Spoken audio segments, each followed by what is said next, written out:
Morning keeps coming around like clockwork, and this morning is no exception. And we're about to go out and check our jug line again. But first I'm going to give it a little jiggle and see if I can tell what's on there. I'm just going to take a hold of the rope and give it a little tug and see what bobs up and down.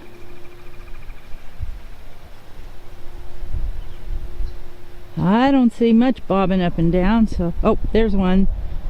Number 3 out. It bobbed up and down.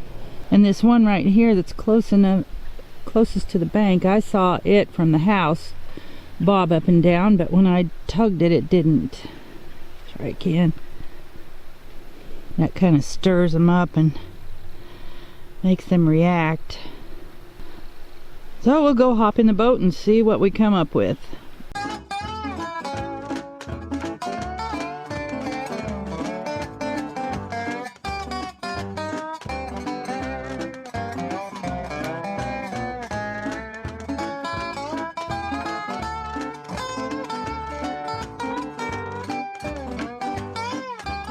Okay, we're about ready to get loaded up in the boat and go check our jug line again this morning.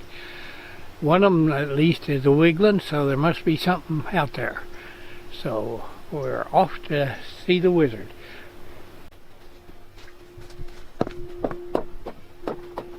Come on, Molly. That one's going to stick. Come on, Molly. You want in, Molly? Okay. Come on.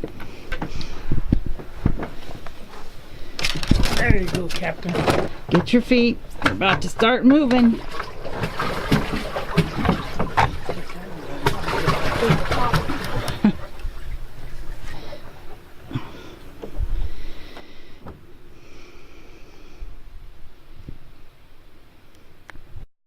Tools we bring out here with us are our Rapala and a pair of needle nose pliers. We also have a big net, but sometimes with the net it causes more trouble than it helps because the hooks get caught up in the netting and kind of makes a mess.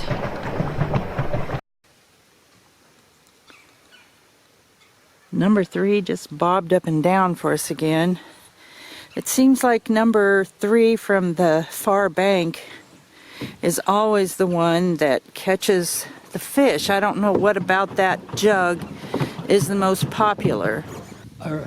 Right in the same territory as number 3 is where I catch a lot of fish on my pole from the edge. I don't know what the deal is either, but kind of a fact. Not seeing a lot of jiggling going on down through there as I jerk the rope around. All right. All right. Number 1, bait's gone. We have decided that we're not going to bait in the morning. We're just going to bait in the evening. Sometimes we forget and we bring the bait out with us. Bait. I can see something bobbling down through there. Stop. Number 2, no bait, no fish. Number 3, no bait, no fish. Go. I think there's one on this one. Stop.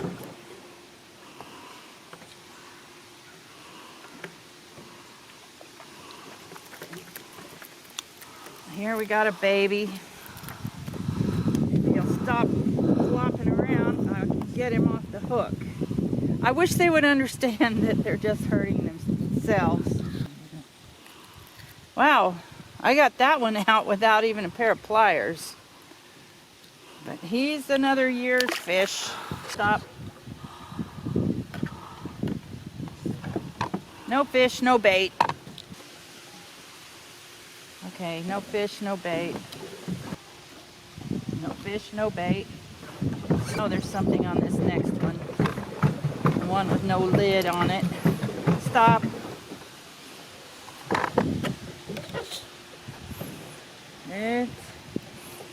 It's another one that's too small.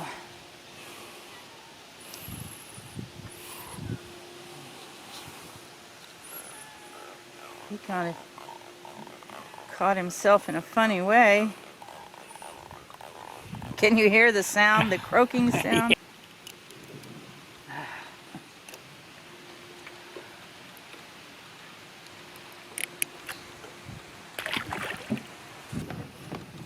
No fish.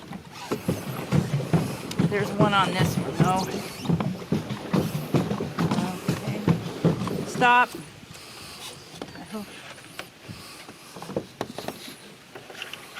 Well, we kind of bombed out. We caught 3 fish today, but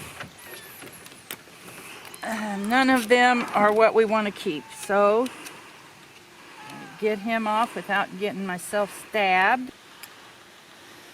All right, he's a nice looking fish, but he's not big enough. Well, our fish catching has just slowed way down. In fact, it's almost come to a halt. The weather has cooled off considerably, and we're thinking that the water, every time we go out there, I stick my hand down in the water, and I can tell day by day that it cools off a lot too. So we are thinking that because of the cooler water, that the fish are going deeper. I originally made these lines 4 feet long, and there's one jug that's caught more fish than any other, and it is out toward the far end. It's the third one from the far end, and it probably is about 5 feet deep there, around that. And so, that's a little closer to the bottom right there. So what I'm going to do is the 6 center jugs, there are 10 total, we're going to put longer lines on them.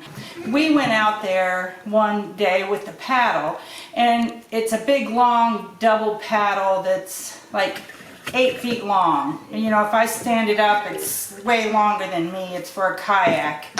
And I stuck it down at every jug, and it gradually got deep, and it was the mostly 2 in the middle, or maybe 3.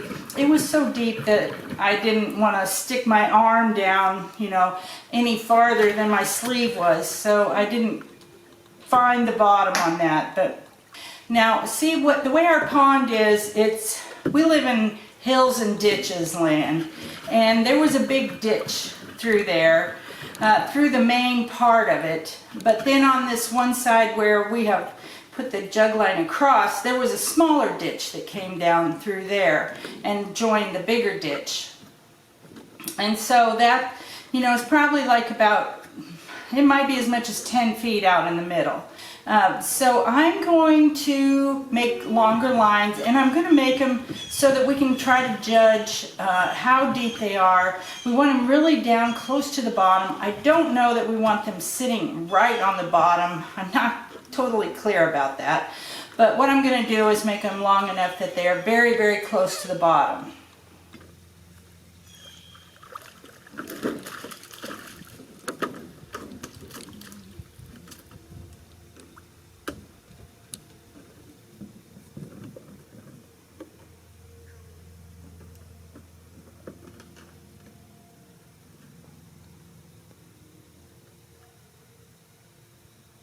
Since it's gotten really cold outside, I also don't want to do it outside. So I'm going to do it in here in my kitchen. I've got the same string that we used before. I've got some more treble hooks, some more swivels, and then I bought some new sinkers. We've had a little bit of trouble keeping the sinkers on. I hope I can do better with these. They are bigger sinkers. Let me see. I don't know how to tell what the weight is. It says PSS3, but in fishing gear language, I don't know what that means. So anyway, I'm going to attach these to them too. And the next time you see me, we'll be out there trying to catch on our longer jug lines. Thanks for joining me.